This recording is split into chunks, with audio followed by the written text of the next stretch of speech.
Kelihatannya keresahan yang ditanyakan itu menimpa semua ya. Hanya saja dari satu keluarga berbeda dengan keluarga lainnya. Dari satu tempat berbeda dengan tempat lainnya. Ada yang daerahnya atau keluarganya alhamdulillah sudah pada ngaji, sehingga tidak terlalu berat bagi dia untuk menyampaikan agama Allah. Tapi ada yang mereka malah berada di jalan yang lain gitu ya. Apa sikap kita dalam menghadapi itu semua? Rasulullah SAW mengatakan, Inna min waraikum ayyamas sabr. Di belakang kalian itu ada hari-hari yang penuh dengan kesabaran. Lil mutamassiki fini, kalau kita bicara kesabaran tadi ya, ini bisa jadi kita bersyukur juga. Dari satu sudut pandang yang berbeda. Kenapa? Lil mutamassiki fihi bima antum alaihi ajur khamsina minkum. Buat orang-orang yang berpegang teguh dengan apa yang antum ada di atasnya. Ini bicara sama sahabat ya. Artinya dia menjalankan Islam seperti yang kalian jalankan. Seperti yang sahabat jalankan. Dia akan mendapatkan pahala 50 orang dari kalian. Ini syukur apa sabar di sini? Sabar dan syukur tadi kan. Kita sabar menghadapi orang-orang, tapi bersyukur pahalanya itu pahala 50 orang dari para sahabat gitu loh. Para sahabat menjalankan Islam di masa Nabi SAW ya. Setelah mereka hijrah sampai kota Madinah, kan udah santai gitu loh. Bukan bicara sunnah lagi yang memang sesuai dengan yang diajarkan Nabi SAW. Itu para sahabat heran. Ketika Nabi menyebutkan SAW, mereka dapat pahala 50 dari kalian. Maka mereka mengatakan, awaminhum ya Rasulullah. Atau mungkin maksudnya 50 orang dari mereka. Bal minkum. Bukan dari mereka, dari kalian. Besar pahalanya.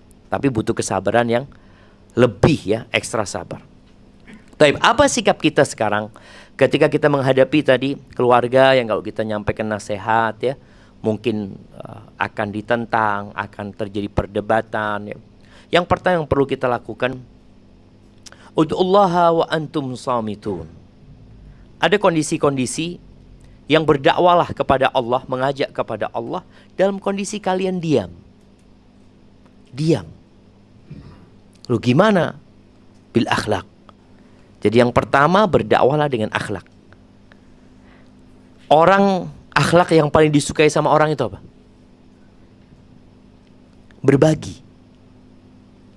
Jadi antum bisa lihat ya, kalau ada seorang tetangga ini minum ya, tetangga ini sudah nggak bener lah.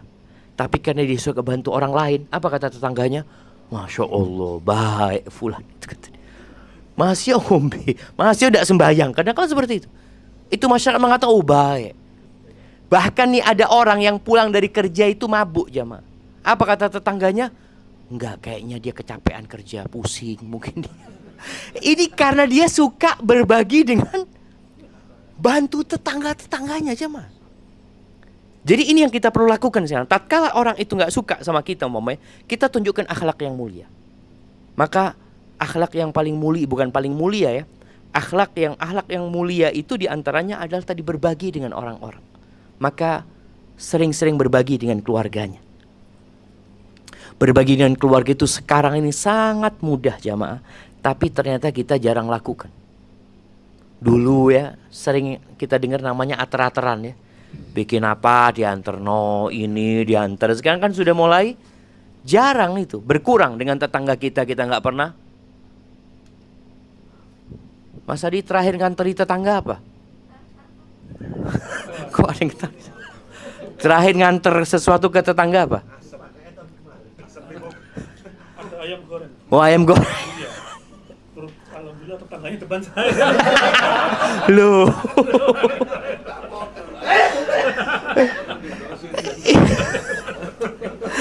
Itu di jamaah. Jadi kita ini kadang-kala dakwahnya tadi perlu mengantarkan sesuatu.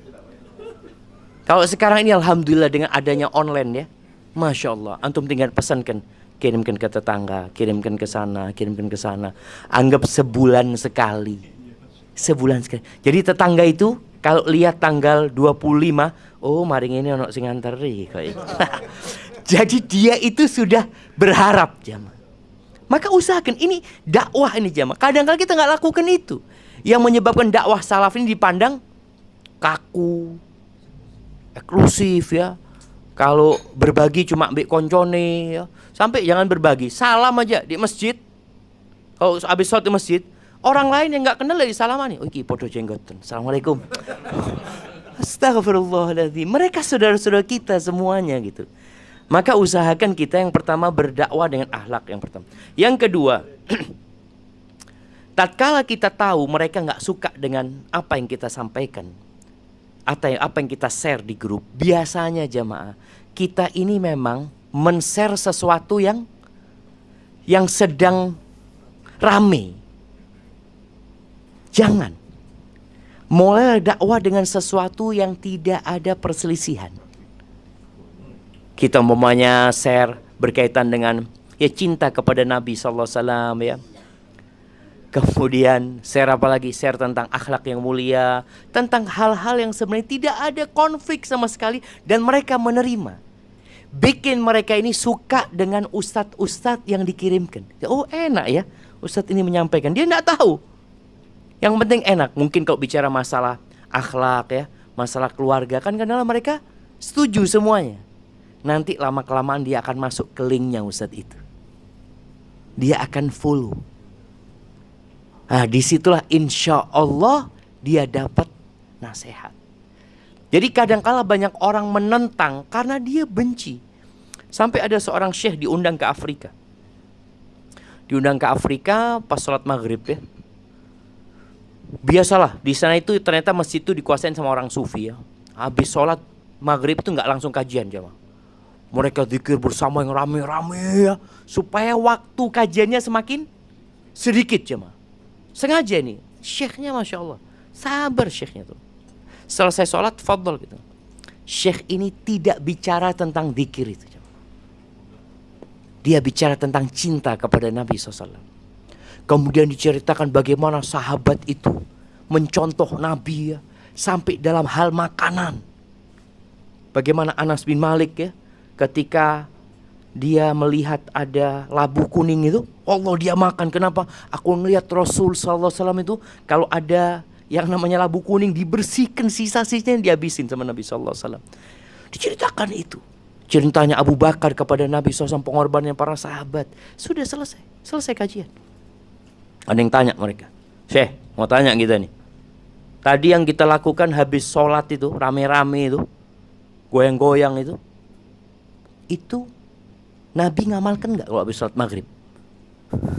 Ada kan mereka kepingin tahu Nabi itu ngamal no enggak? Enggak. Loh, enggak ya, tidak usah diamal no jemaah. Akhirnya dia sadar sendiri gitu loh. Ketika ditumbuhkan kecintaan kepada Nabi SAW, sehingga mereka tidak lagi berbicara ini ada yang membolehkan. Kan ada ustadz yang membolehkan. Kan katanya sebagian ustadz tidak bid'ah. Kan katanya ada yang mengatakan bid'ah hasanah. Dia lepas dari semua itu, yang ada Nabi ngamal no enggak SAW. Sampai seperti itu. Jadi Syekh cuma menceritakan ya yang ana tahu, Nabi tidak seperti itu. Akhirnya mereka sadar sendiri. Kita ini kadang-kala kan kepingin ngasih tahu orang langsung jemaah.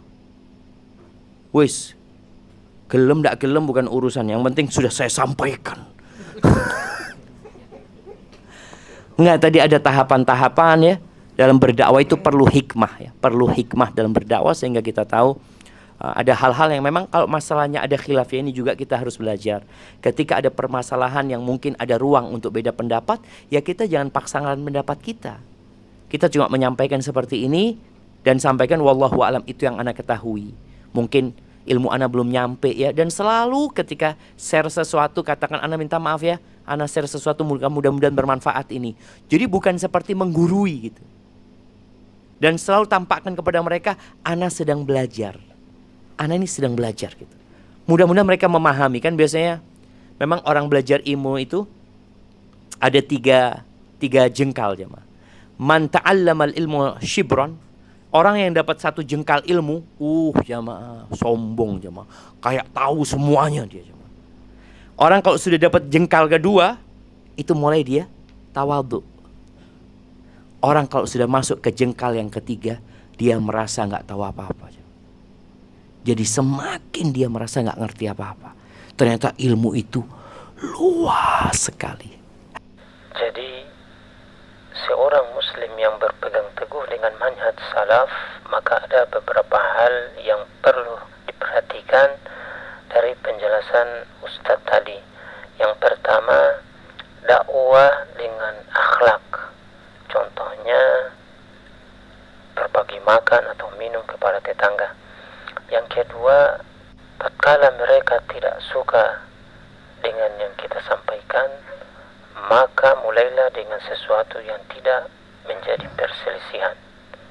Semoga kita bisa mengamalkan dalam kehidupan kita sehari-hari, dan semoga Allah memberikan taufik dan hidayahnya pada kita semua.